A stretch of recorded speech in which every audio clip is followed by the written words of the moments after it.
Alhamdulillah adik-adik kelas, ini pada pagi hari ini kita akan belajar mengenai distosia bahu ya. Jadi kalau dari pengertian distosia bahu yaitu tertahannya bahu depan ini ya, bahu depan pada simfisis. Jadi misalnya nih, ini anggap aja tangan saya ini simfisis ya. Jadi dia tertahan seperti ini. Seperti itu ya. Nah, itu adalah dari pengertian ya. Kemudian setelah kita tahu dari pengertian, yang berikutnya kita gimana sih untuk mendiagnosa bahwasanya itu suatu distosia bahu. Jadi cara mendiagnosisnya yang ortonomonis adalah adanya tanda turtle sign. Jadi ketika ada his atau kemudian ibunya mengejan, maka kepala bayinya akan tampak dan ketika hisnya hilang dan ibunya ngejan, maka ini akan kembali jadi seperti kura-kura gitu ya, seperti kura-kura, jadi keluar masuk seperti itu ya. Dan juga dengan usaha kala dua dan dipimpin selama ya kurang lebih 2 jam atau 1 jam pada multi, tapi bayi tidak lain lagi. Jadi seperti itu ya. Untuk faktor risikonya sendiri, ada banyak gitu ya. Yang utamanya adalah satu, bayinya besar ya, jelas 4 kilo ya. Kemudian yang kedua, ibunya juga besar ya. Kemudian yang ketiga, biasanya pada kehamilan yang lewat bulan atau serotinus atau postit seperti itu. Jadi seperti itu ya Dik ya. Kemudian dari faktor risiko tadi, kalau mengatakan bahwasanya dari evidence base untuk kejadian distosia bahu itu berdasarkan risk factor atau faktor risiko itu adalah kurang dari 50% ya. Nah, artinya apa? Lebih dari 50% tidak bisa diprediksi. Jadi seperti itu ya. Kemudian kalau adik-adik menjumpai distosia bahu, 4 hal yang perlu dihindari. Yang pertama apa dia? Panik. Jadi kalau dengan ada pasien distosia bahu, coba panik. Pak dokter panik, bu bidani panik, perawat panik, pasiennya lebih panik dan keluarga harus tetap tenang gitu ya. Kemudian yang kedua adalah pulling. Pulling atau menarik. Menarik itu tidak boleh ya. Jadi tarik, padat bahaya ya. Kemudian yang berikutnya ketiga adalah Pusing ya, passing ya, atau mendorong ya, tidak boleh ya teman-teman ya. Kemudian yang terakhir adalah pivoting atau memutar-mutar ya. Mutar tidak boleh ya. Jadi seperti itu. Jadi 4 hal: panic, paling, passing, pivoting dihindari ya. Kemudian kalau adik-adik menjumpai adanya distosia bahu, maka kalau adik-adik menjumpai seperti itu ketika praktek di puskesmas, maka adik-adik menghindari 4 hal tadi dan juga ingat ada istilah alarm atau alarmer atau helper sama aja ya. Jadi kalau apa itu? Ask for help atau minta tolong ya. Jadi namanya kegawat daruratan, jenengan tidak bisa sendiri mentang-mentang pintar habis itu dikerjakan sendiri ya, bahaya ya. Jadi harus minta tolong ya. Minta tolong pada siapa ya? Yang ada di sekitar situ. Kalau di rumah sakit biasanya ada bel pencetan tuh, tinggal pencet. Tapi kalau misalnya di puskesmas nggak ada ya sudah, tinggal teriak aja minta tolong boleh ya. Kalau nggak ada orang siapa-siapa ya sudah, adanya suami atau keluarga ya sudah minta tolong ke keluarga atau suami ya. Jadi seperti itu ya. L adalah lifting. Apa yang di lifting? The leg and buttock ya. Jadi yang atau namanya macrobed maneuver ya. Jadi lebih dari 70% kasus dengan kita pakai macrobed maneuver ini kita sudah bisa menyelesaikan. Jadi artinya apa? Kalau macrobed kita benar, otomatis masalah distosia insya Allah akan teratasi ya. Jadi apa yang diangkat? Ya diangkat adalah ininya deh, kaki dan bokongnya didekatkan ke perut ibu. Jadi seperti itu. Makanya itu tidak bisa sendiri, maka butuh asisten. Jadi tidak bisa sendiri ya. Jadi misalnya ya, ini ibu ya. Misalnya ya, jadi ini ibunya, kedekatkan ke perut ibu sama bokongnya. Jadi seperti itu ya. Kemudian yang namanya adalah macrobed maneuver. Lebih dari 70% kasus bisa diselesaikan dengan macrobed manuver. Kemudian yang berikutnya anterior disinfection. Nah ini kalau anterior disinfection itu kita pakai dua manuver ya. Nah pertama adalah manuver Masanti, yang kedua adalah Rubin manuver. Nah, catat ya. Nah ini anterior disinfection ya. Jadi ada caranya, ada dua ini. Jadi kan anggap aja posisinya bayi seperti ini ya. Jadi jenengan sebelum melakukan anterior disinfection, jenengan yang perlu diketahui Pak, punggungnya di mana dulu. Nah, jadi punggungnya harus tahu. Jadi kalau misalnya punggungnya dia sebelah mana? Sebelah kiri. Nah, sebelah kiri jenengan harus jadi nekannya adalah dari arah kiri. Ya. Jadi anggap aja ini di atasnya simpisis ya, di atasnya simpisis ya. Nah, jenengan tinggal gini. Nanti bayinya akan kan tadi dari atas simpisis ya, ditekan ke arah kanan. Nah, maka dia akan ini namanya apa? Masanti manuver. Jadi jenengan nggak VT-VT itu ya. Jadi nanti otomatis tadi bayinya posisi gini, jenengan tekan gini di bayinya akan gerak seperti ini. Nah, kita tahu bahwasanya apa yang paling lebar pintu atas panggul apa? Diameter transversal. Maka ini yang anterior, yang awalnya anteriornya itu tertahan oleh simpisis, maka dia akan gerak gini. Nah, maka lewat. Paham ya? Gampang ini ya. Jadi kalau jenengan macrobed tidak mampu, tadi kan ganti Masanti manuver atau anterior disinfection. Ya, ini enak nih. Jenengan tidak perlu terlalu manipulatif terhadap bayi ini dan mencegah risiko infeksi. Ya, kemudian yang kedua, tadi kan anterior disinfection ada dua, pakai Masanti sama Rubin. Nah, kalau Rubin ini dia agak intervensi agak ke dalam ya. Jadi kalau tadi kan dari luar, kalau ini dari dalam.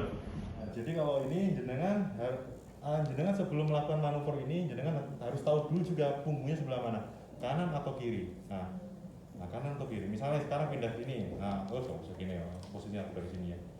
Nah, sebelah kiri ya. Yang harus tahu punggungnya. Kemudian yang kedua apa? Harus tahu punggungnya. Yang kedua apa? Dilakukan episiotomi dulu. Fungsinya episiotomi apa? Supaya kalian bisa meraih punggungnya. Nanti kalau jenengan nggak episiotomi sulit nanti bisa meraih punggungnya ya, yang sebelah atas ini ya.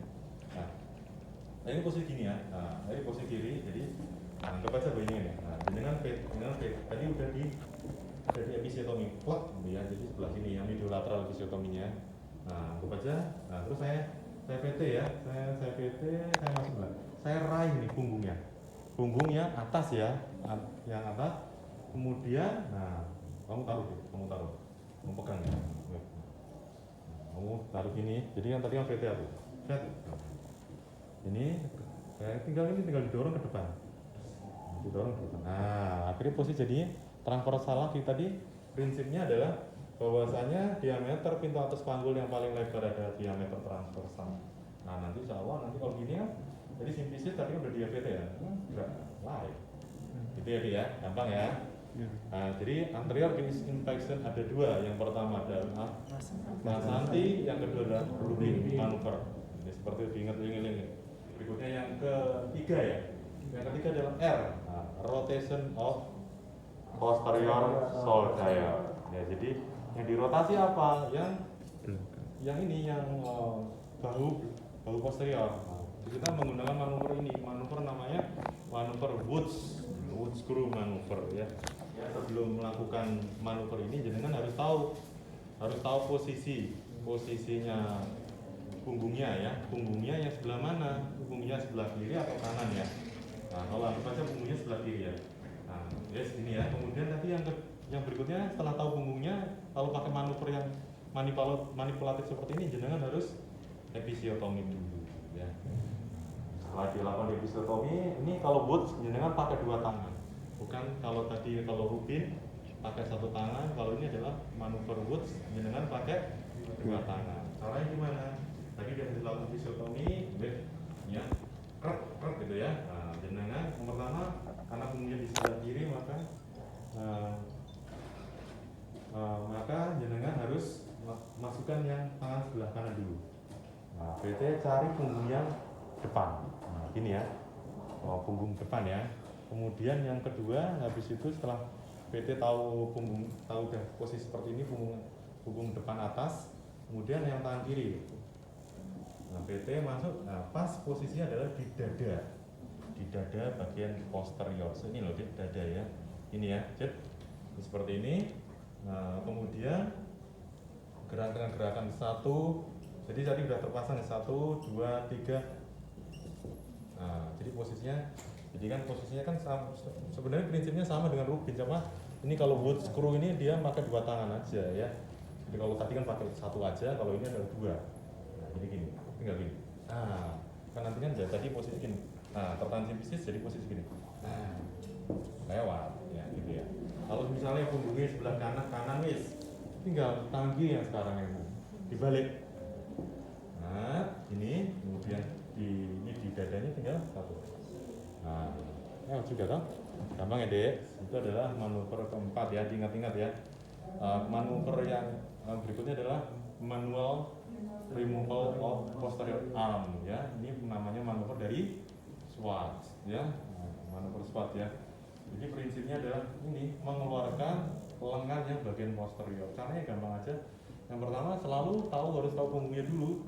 Habis itu dilakukan episiotomi ya. Yes, kita anggap aja posisinya seperti ini dia ya. Anggap aja posisi seperti ini ya. Yes, ini ya. Yes. Ini dengan tadi udah PT ya, PT masuk, telusuri di bahu yang bagian belakang ya. Belakang, kemudian cari ini deh, fossa cubitinya. Fossa cubit cari, kemudian udah tahu, kemudian pencet, press, kemudian raih ini pada pergelangan tangannya, kemudian ditarik keluar. Otomatis kalau yang lengan yang bagian posterior bisa keluar, otomatis yang depan akan gampang keluar. Seperti itu ya. Jadi alarm, saya ulangi lagi, alarm yang pertama adalah minta tolong, yang ask for help, yang kedua adalah lifting the buttock and sama, the leg sama ya. Kemudian yang berikutnya adalah anterior disinfection.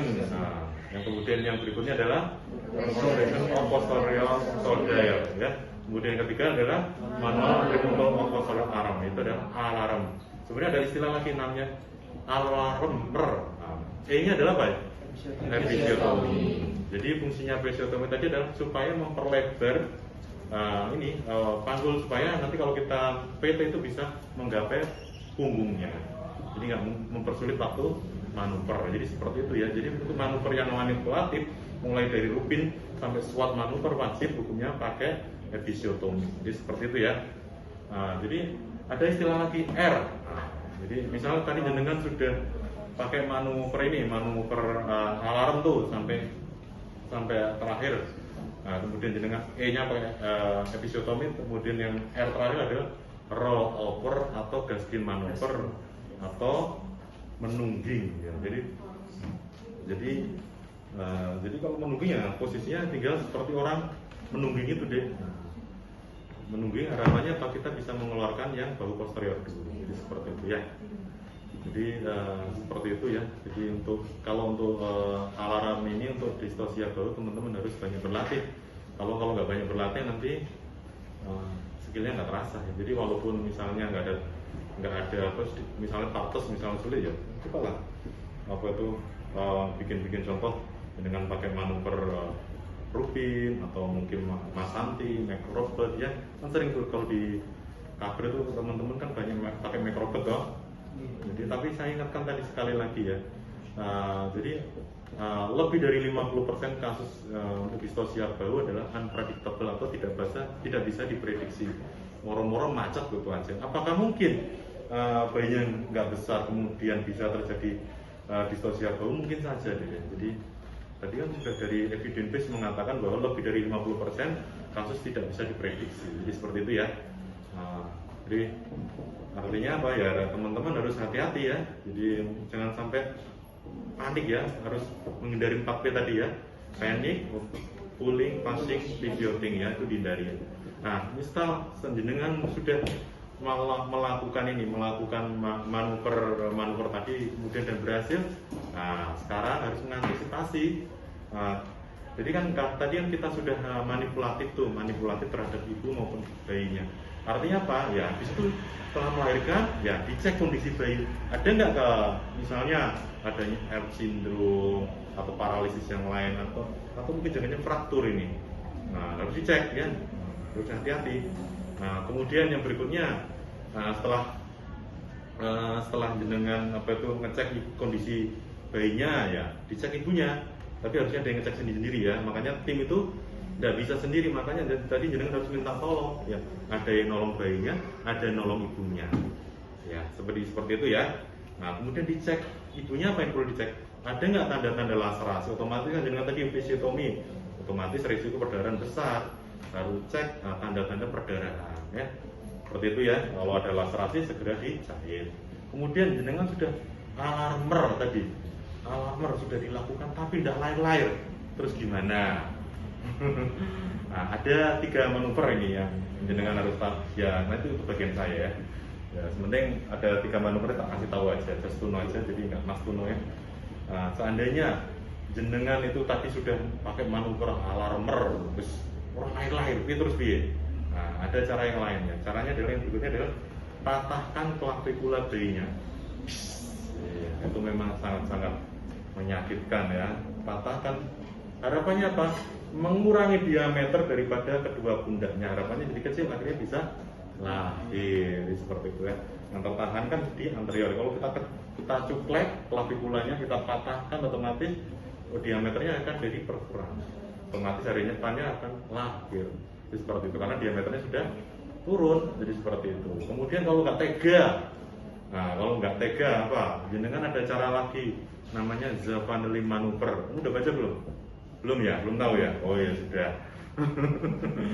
Nah, manuver Zavanelli adalah jadi tadi kan sudah ini deh ya. Pengertian intinya ya. Jadi intinya tadi kan bayinya sudah anggap aja O3 plus ya, tapi tidak lain-lain karena tertahan oleh sintesis. Ya kita dorong, kita masukin lagi ke dalam kapung uteris, kemudian dilahirkan secara perabdominal. Jadi seperti itu. Karena nggak lahir ya, kita dorong, kita masukin lagi, kemudian kita lahirkan secara perabdominal atau seksio cesarea. Ini seperti itu. Nah, itu namanya Zavanelli manuver. Nah, yang terakhir ini yang lebih sadis lagi adalah ini guru saya tidak pernah menganjurkan, dan sampai sekarang guru saya juga tidak pernah melakukan, dan saya juga nggak pernah melakukan. Ini sewatis sih ya. Nah, yang terakhir adalah patahkan simfisisnya, simfisiotomi. Simfisis sih, tulang simfisis dipatahkan ya pakai gunting khusus ya. Wah, gimana tuh rasanya? Waduh, sangat sadis ya. Nah, dan saya harap juga terakhir adalah Zavanelli manuver, jangan sampai dilakukan simfisiotomi ya. Itu adalah manuver yang sangat menyakitkan ya buat ibu sama bayinya. Bayinya juga belum tentu selamat ya. Itu ya teman-teman ya, dihafalin dan sering dipelajari ya. Kalian sering diskusi. Mudah-mudahan bermanfaat ya dan hafal ya. Nanti kalau teman mudah-mudahan nggak dapat distosia, karena kalau biasanya kalau dapat distosia ujung-ujung panik guys. Penting aja panik ya. Kalau nanti panik ya salam ya. Jadi kalau panik ilmunya nggak keluar semua deh. Jadi kalian harus tenang ya. Tadi 4P itu harus selalu dicamkan. Oke, hari ini seperti hanya itu ya. Mungkin insya Allah besok kita lanjutkan dengan masalah perdarahan. Saya akhiri. Assalamualaikum warahmatullahi wabarakatuh.